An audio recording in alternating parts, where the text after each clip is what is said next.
or good afternoon.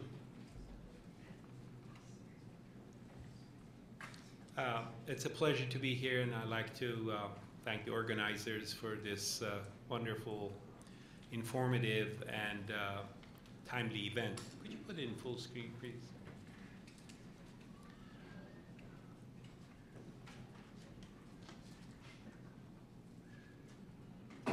Energy is the world's largest business, and oil and gas has a lion's share of that.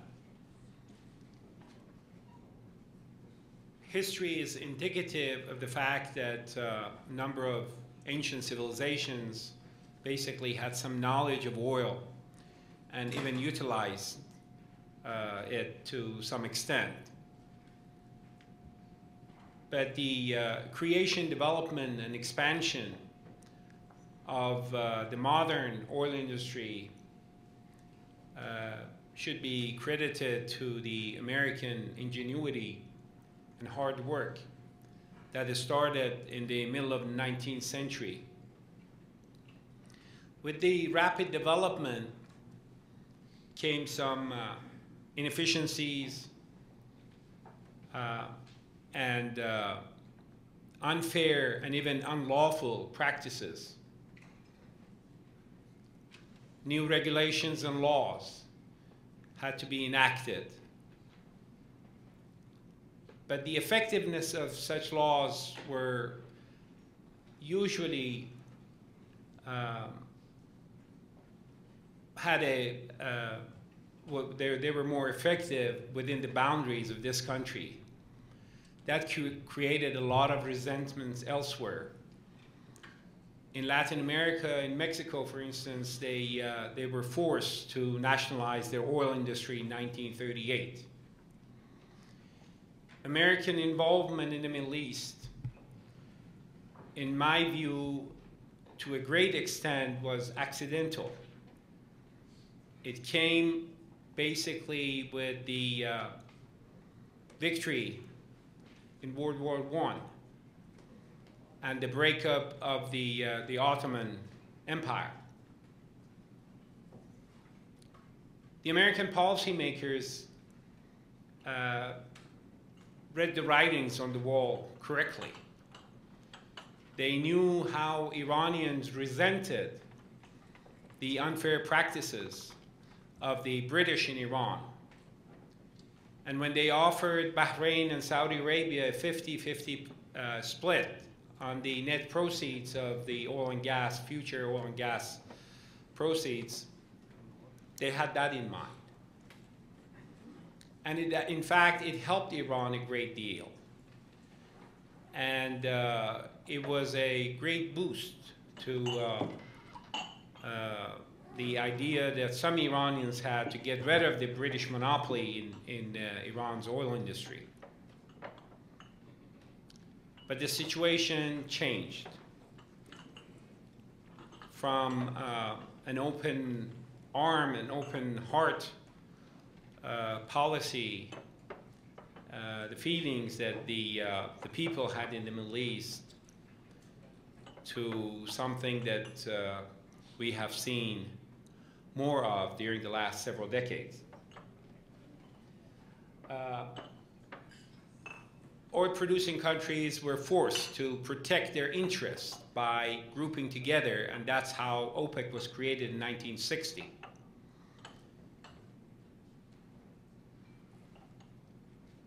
In the Arab world, over the last few months, there are some activities.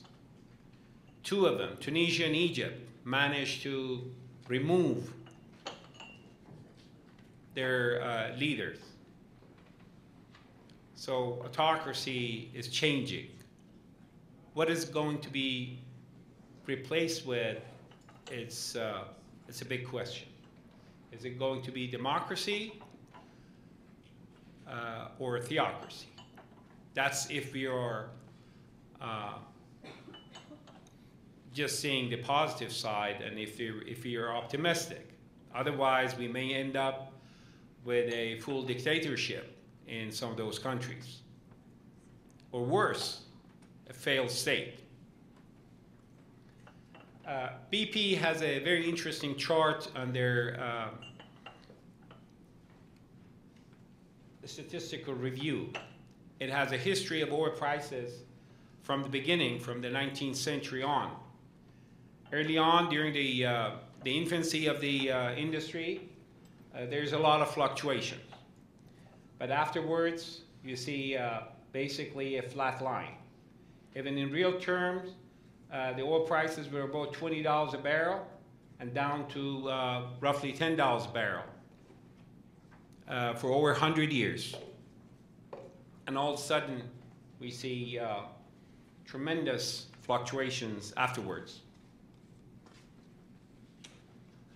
Some of it, most of it, in my view, was due to political moves. Initially by the US, the getting rid of the gold standard. Prior to that date, in the early 70s, oil-producing countries were getting dollars for their oil, but the dollar was linked with gold. Removing that link forced them to take the paper. Imposing economic sanctions on a number of oil-producing countries.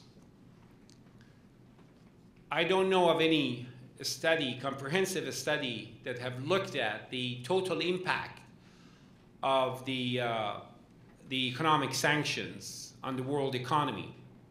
But estimates indicate that there are close to 6 million barrels of production capacity, actual production capacity or potential producing capacity have been eliminated because of the economic sanctions on oil-producing countries, Burma, Iran, Iraq, Syria, Libya, and others. Providing subsidies to oil companies. Subsidies for the development of the alternative energy. And the last one is the subsidies to farmers to grow corn, to produce ethanol that the country cannot absorb. So we end up selling the ethanol to Brazil. And we're paying over $16 billion a year on subsidies to farmers and on that particular issue. It is creating a lot of problems in Latin America because we're using a considerable portion of the total corn that is produced in this country, and the impact on food costs, not only in Latin America, but on other grains and farm products all over the world. But U.S. really doesn't have a monopoly on that. The Arabs also have been very, very active in that regard. The major disruptions in the world oil supply are shown here on this chart. There are a few things that you have to notice. First of all, these are all political decisions, whether it's the closure of Suez or the war, the Arab oil embargo that happened in 1973, the Iran-Iraq war, and the Persian Gulf War. What they have in common, first of all, is that these are all political decisions. There's an Arab element in them, and the worst and the most dangerous part is the trend. It's an increasing trend.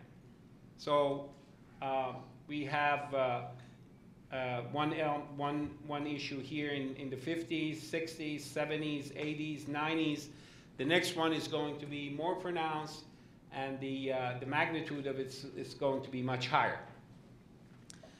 There's one other event that was also causing some disruption, and that was towards the end of the 1970s, and that was the Iranian Revolution. It happened in the middle of these two, between 73 and 80, and the magnitude of it was exactly following that trend. changing that situation requires a considerable amount of investment. Most of it has to come from outside. Last year, the world spent over $1.1 trillion in foreign direct investments. But the share of the developing countries was roughly half of that. And out of that, the Middle East and North Africa had a tiny share. And a country like Egypt, which has roughly 1/4 of the Arab population, and they've done well in many ways. They only had $6.8 billion of that money. More troublesome fact is that the foreign direct investment in the entire Middle East, North Africa region is on the decline. In 2008, they got a little over $150 billion. In 2009, less than 84 billion. 2010, 46 billion. And the first few months of this year, they got only $18.1 billion. Who's going to make those investments? The Arab revolts. In North Africa, we almost are not getting really anything out of Libya. What they produce is probably consumed domestically. Algeria is going to have some problems down the road as well. Tunisia is not a major producer. So there's really not much in the North Africa. Nigeria has its own problems, and I don't think they can really contribute much more. Probably Angola a little bit additional capacity. Venezuela, I'm not sure how much more they can do. Most of their oil is heavy oil. So, and there are problems in Yemen. So we're back to the traditional producers, the major producers in the Persian Gulf, Iran, Iraq, Kuwait, Saudi Arabia, and so on. But, you know, people like to highlight the Sunni-Shia divide, and Admiral Fallon talked about that. Sunnis and Shias were around for a long, long time. It's nothing new.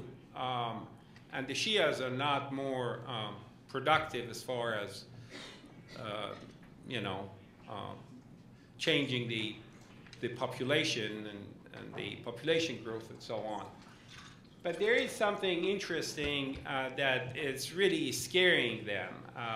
When they talk about the Shias, they talk about Safavis, and historically that is not correct either. There is a history of Shia leaders in Iran as far back as Alabuya and other groups a long time before that. And the first Shia government actually was in Tunisia, and they all went to Egypt and the Fatimid dynasty. Those were the golden years of the golden era of the Islamic era of Egypt. That was over 1,000 years ago. The problem is Saudis threatened by the fact that most of their oil reserves, almost the entire oil reserves of Saudi Arabia, is within the eastern province, a tiny area basically that have a majority Shia. Southern Iraq has about 80% of the reserves of the entire country, and that's Shia. And most of Iran's oil reserves are in the southwestern portion of the country. So these three small geographic areas basically have over a third of the world's oil reserves, known oil reserves. And when you exclude the heavy oil and extra heavy oil and tar sand and shale, and talk about the conventional oil, that percentage is even higher. So half the world total reserves of conventional reserves of oil are within those 3 geographic areas. That's why the Saudis are scared. Let's take a look at the oil production. OPEC managed to get close to 30 million barrels per day of production in the late 70s.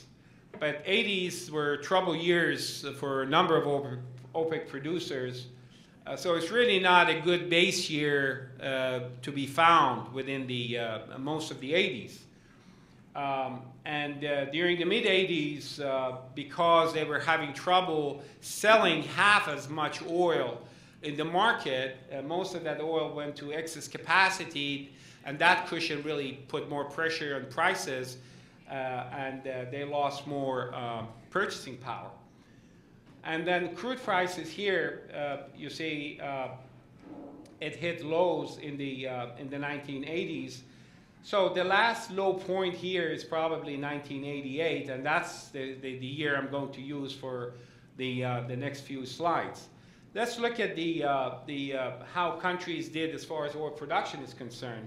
U.S. since 1988, U.S. production has gone down by 7.8%. The world did much better with 34% increase in production. The Arab states of the Persian Gulf did a lot better at 63%, but Iraq really pulled those numbers down. And if you exclude Iraq, the Persian Gulf Cooperative Council members basically did 83% more during those years. But Iran, under sanctions, had 88.7% additional production. Now, the gas situation with advancement in technology, particularly the unconventional gas, the U.S. did a lot better, 25% increase in production in those years, but that was only roughly 1/2 of what the world average was. But the Arab states of the Persian Gulf did a lot better, 265% almost, and without Iraq, 293%, but Iran had 556% increase. Now, initially, Iran had a policy of maximizing production. This was during the Shah's time. In fact, when the Arabs imposed the embargo on U.S. and allies, Iran actually maximized its production to about 6 million barrels per day. Later on, it was push to improve utilization of natural gas and export of value added, turning those raw material into chemical and petrochemical products. And most of all, Iran wanted to put emphasis on self-reliance. As far as handling the gasoline crisis, this was a problem for Iran since the 60s. There was a considerable amount of subsidies. A few years ago, Iran was paying over $100 billion in energy subsidies. So the threat of U.S. embargo helped Iran to wake up and do something about it, although there were a number of studies done. The reality was 9 years before the imposition of the rationing in Iran, Iran's consumption went up by 200%. The amount of increase in production of gasoline was about 150% during those 9 years. But the gap was creating and widening. And during the 9 years, Iran's reliance on imported gasoline was much higher, at 900% during those 9 years. So Iran had to really do something about it. And the impact was effective, and the trend was captured, and it was reversed, basically, the line. And in a matter of months, Iran is going to actually be a net exporter of gasoline. But as far as self-reliance, there was another front, the creation of knowledge, technical papers. And there was an outlet that did a study of all the Middle Eastern countries, including Israel and the non-Arab members of the Muslim Middle East, Turkey and Iran. Iraq and Iran were on the two extreme sides of this chart. And Israel was either did a lot better prior to 1980s, or they are not revealing, or they're not really publishing more than what they know and what they have. But Iran did really the best here. And I'd like to leave you with this thought from Sana'i, a luminary that Rumi said that inspired him. I hope that the warmongers and those that are pushing for more restrictions, more sanctions, read this carefully. Thank you so much.